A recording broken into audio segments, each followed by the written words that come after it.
तुम्ही काहीच का बोलत नाही? माझा प्रश्न केवळ इतकाच आहे की एवढं सगळं चाललं असताना पार्वती देवींनी काहीच कसा हस्तक्षेप केला नाही? महादेवांच्या प्रती त्यांच्या मनात किती प्रेम आहे हे सर्वांनाच ठाऊक होतं आणि ते श्री महादेवांनी देखील स्वीकार केलं होतं. मग त्यावेळी त्यांच्या बहिणीच्या मनात असं काहीतरी सुरू आहे हे त्यांना ठाऊक असूनही त्यांनी त्यांना थांबवलं का नाही?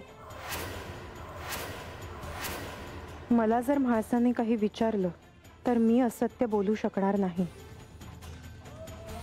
मला त्यांच्यापासून ते लपवून ठेवता येणार नाही. देवी, असं काही होणार नाही. देवी, देवी, आपला प्रश्न, आपली शंका अगदी योग्य आहे.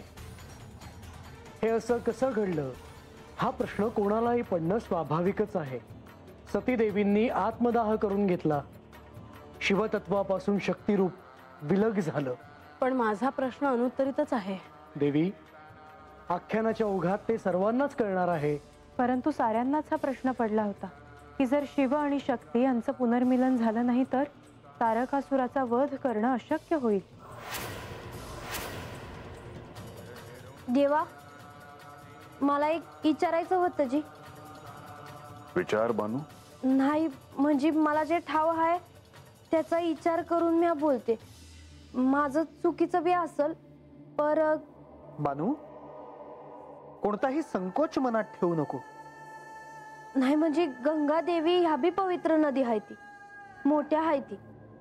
आणि असं असताना तुला हेच म्हणायचं आहे ना की देवी गंगा आणि श्री महादेवांच्या मिलनाने सृष्टीवरील हे संकट दूर झाले नसते का? ओहे जी. नाही बानू, तुझी शंका जरी योग्य असली तरी ते शक्य नव्हतं. सती म्हणजे साक्षात आदिशक्तीचे रूप. या सृष्टीच्या कल्याणासाठी आदिशक्तीने हे रूप धारण केले होते. सती, जिच्याशी माझा विवाह झाला होता आणि त्यांनी तर आत्मदाह केला होता. देवी, मी तुम्हाला सांगितलं आहे की तुमच्या प्रश्नाचं उत्तर हे या आख्यानातच मिळणार आहे. ते काय आहे हे आता सगळ्यांनाच लवकर कळणार आहे.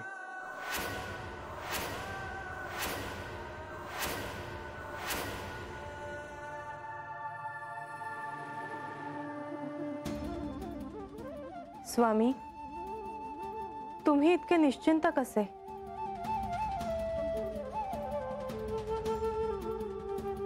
तुम्हाला कोणती चिंता आहे देवी?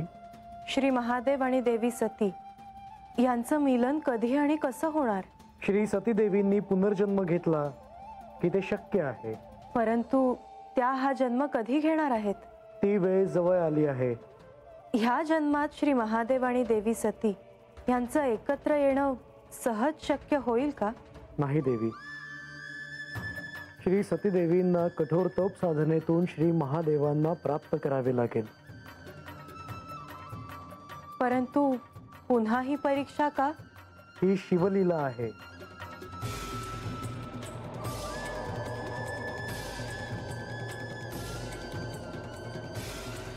नारायण नारायण. बंधू, तुम्ही म्हणाला होतात की आख्यानात मला माझ्या प्रश्नाचं समाधानकारक उत्तर मिळेल. होय देवी. पण माझा प्रश्न निराळा होता. नाही म्हाळसा, त्यावेळी पार्वती देवींनी गंगा देवींना का थांबवलं नाही असा तुमचा प्रश्न होता, हो ना? हो देवी, कारण त्यावेळी श्री पार्वती देवींनी जन्म घेतला नव्हता.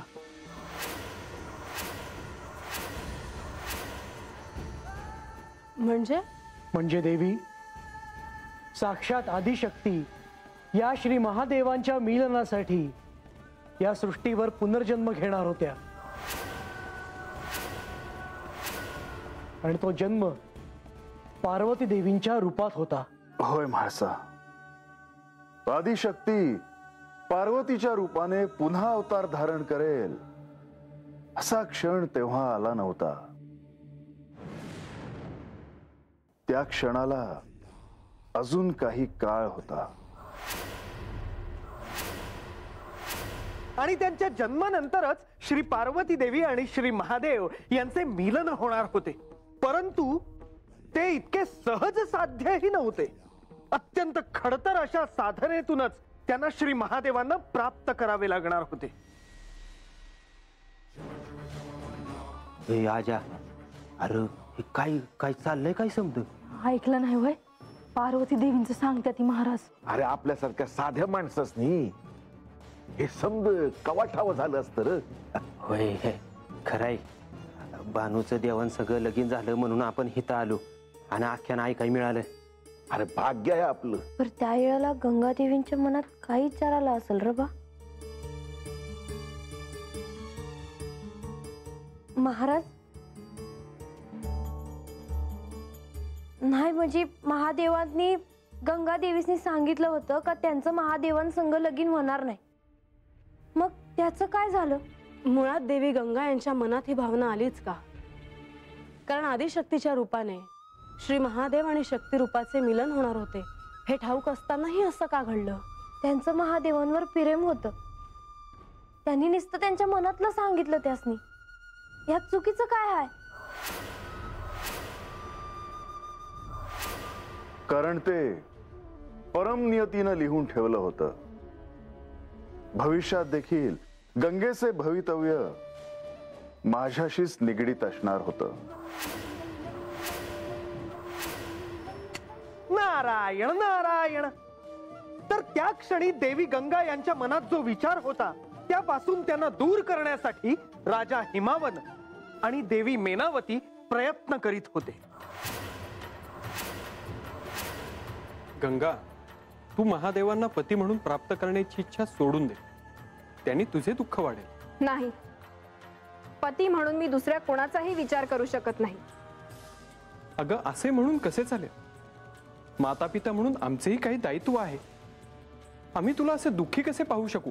मला सुखी पाहायचे असेल तर श्री महादेवांशी तुम्ही माझ्या विवाह संदर्भात बोलावे. गंगा, अगं हा हट्ट सोड. प्रत्यक्ष महादेवांनी तुला नकार दिल्यावर हे सत्य तू स्वीकारायला हवेस. त्यांचं सतीवर खूप प्रेम होतं आणि आजही आहे. मात्र सती जिवंत नसल्याने ते विरहात आहेत. आणि असे असताना तू त्यांना विवाहाचं कसं विचारू शकतेस? का नाही?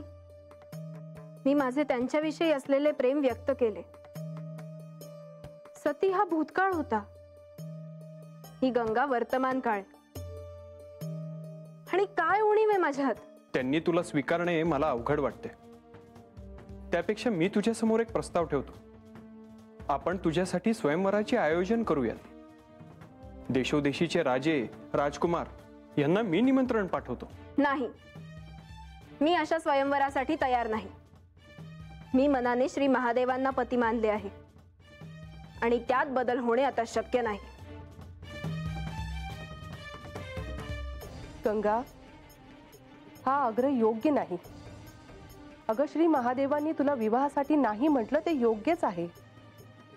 काय सुख उपभोगलं असतोस तू? अंगाला भस्म लावून भूता प्रेतांमध्ये स्मशानात निवास करणारे महादेव, त्यांच्याशी विवाह करून तुला काय सुख मिळणार आहे? भौतिक सुखाची अभिलाषा नाही मला माते. मला केवळ ते प्राप्त व्हावेत ही अभिलाषा आहे. आता काय म्हणावं हिला? वेळ लागले हिला. गंगा, मला तुझ्या भावना कळतात, पण मला जे ज्ञान आहे त्यातून मी तुला सांगतो की श्री महादेवांना प्राप्त करणं एवढं सोपं नाही. सृष्टीचे कर्ता करिता तेच आहेत. जगतपालक आहेत ते. अशुभाचा संहार करणारे आहेत. त्यांची भक्त म्हणून आराधना करावी.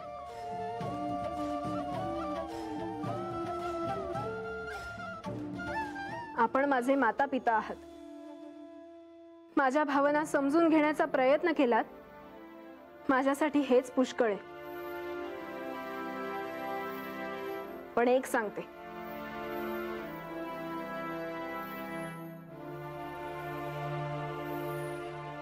मी विवाह करीन तर श्री महादेवांशीच करेन. आयुष्यभर फक्त त्यांचेच चिंतन करेन.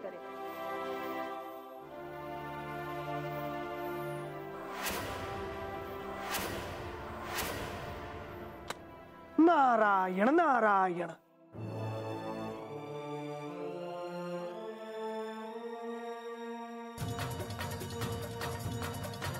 मुनिवर, मुनिवर, तुम्ही असे अचानक का थांबलात? पुढे काय झाले ते सांगितले नाही तुम्ही. देवी, त्या क्षणी जे घडलं ते या आख्यानाच्या रूपाने मी आपल्यापर्यंत पोहोचवत आहे. ते सारं सांगतो आहे जे त्यावेळी घडलं होतं.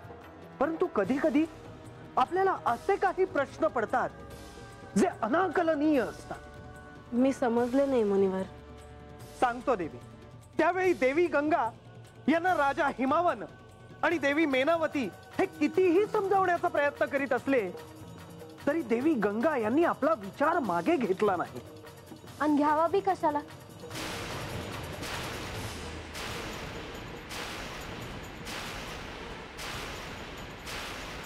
नाही म्हणजे तसं ऋषी महाराजांनीच त्यासनी सांगितलं होतं का त्या महादेवांसंगत जोडल्या जात्या. नारायण नारायण. काही घटना घडण्यामागे त्या परमनियतीच्या मनात काय हेतू असेल हे सांगणे आपल्यालाही कठीण जाते. तो क्षणही तसाच होता. देवी गंगा यांचे भवितव्य जरी श्री महादेवांशी जोडले जाणार हे सत्य असले तरी ते कसे हे मात्र कुणालाच ठाऊक नव्हते. हो, आणि मी तेच जाणून घ्यायला उत्सुक आहे. सर्वजण आतुर आहेत देवी. परंतु त्याआधी त्यावेळी सृष्टीत काय स्थित्यंतर होत होती हे आपल्याला जाणून घेणे आवश्यक आहे. त्यावेळी दैत्यांनी या सृष्टीत जणू हाहाकार माजवला होता. देवांना वेठीस धरले होते. इतकेच नव्हे तर त्यांनी आपली कुदृष्टी स्वर्ग लोकाकडे वळवली होती.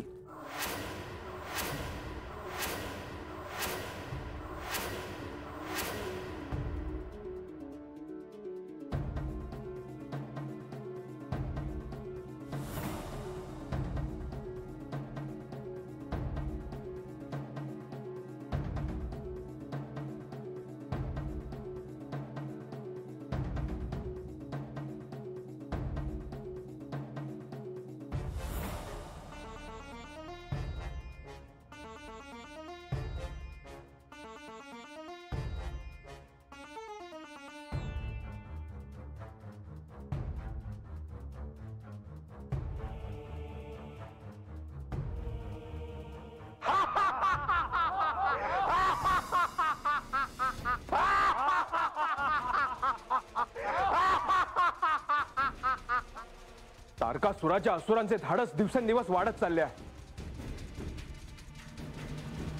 आज त्यांनी स्वर्ग अशुद्ध केले.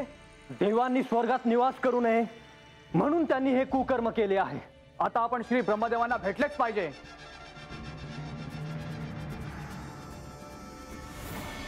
नारायण नारायण. देवी, मी जे म्हणत होतो ते हेच आहे. दैत्यांनी स्वर्गलोक दूषित केला होता आणि आता अशी परिस्थिती आली होती की स्वर्गलोक पुन्हा शुद्ध करायला हवा. हो, परंतु असे काय करावे ज्यामुळे स्वर्गलोक पुन्हा शुद्ध होईल, पवित्र होईल?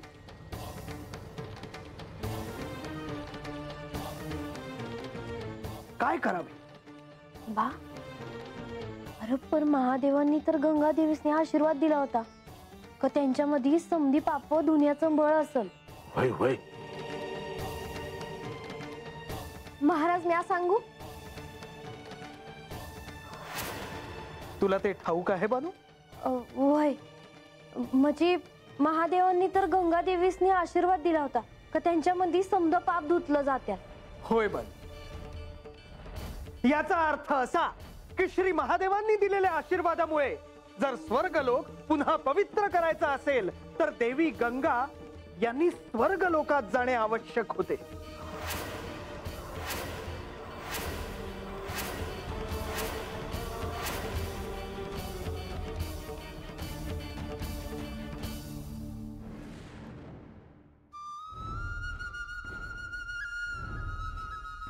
प्रणाम ब्रह्मदेव.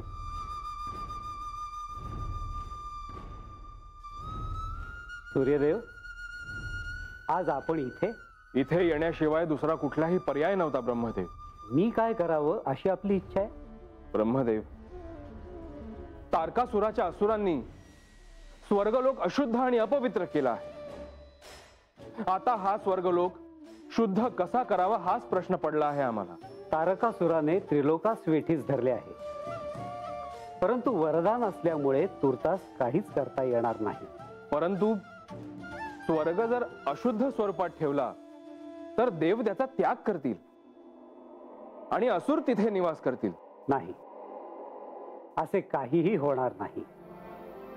कारण श्री महादेवांनी गंगेस तसे वरदान दिले आहे की तिच्या स्पर्शाने पापांचे परिमार्जन होईल. जे अशुद्ध आहे ते शुद्ध पवित्र होईल. मग आपली गंगा देवीशी भेट होणे आवश्यक आहे. ब्रह्मदेव, कुठे आहेत त्या? ही आत्ता मार्कंडेय ऋषींच्या आश्रमात आपल्या माता पित्यांसोबत आहे. मग आपण तिथे प्रस्थान करूयात का? होय. नारायण नारायण. म्हणजे परमनियतीने असे का लिहिले होते हे सगळ्यांनाच कळले. देवी गंगा यांचे भवितव्य अशा प्रकारे श्री महादेवांशी जोडले गेले होते तर. हो ना मुनिवर? नाही देवी, ते केवळ इतकेच नव्हते. मग नारायण नारायण. त्या परमनियतीच्या मनात काय असते हे कोणाला कसे कळणार?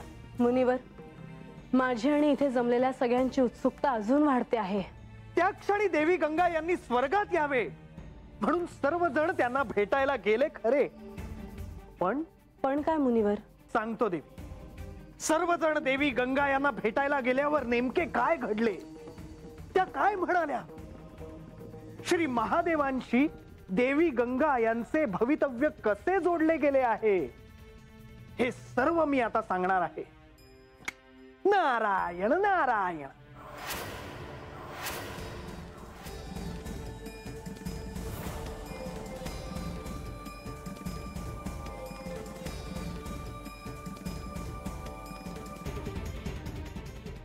आज प्रत्यक्ष श्री ब्रह्मदेव आणि सूर्यदेव यांचं दर्शन.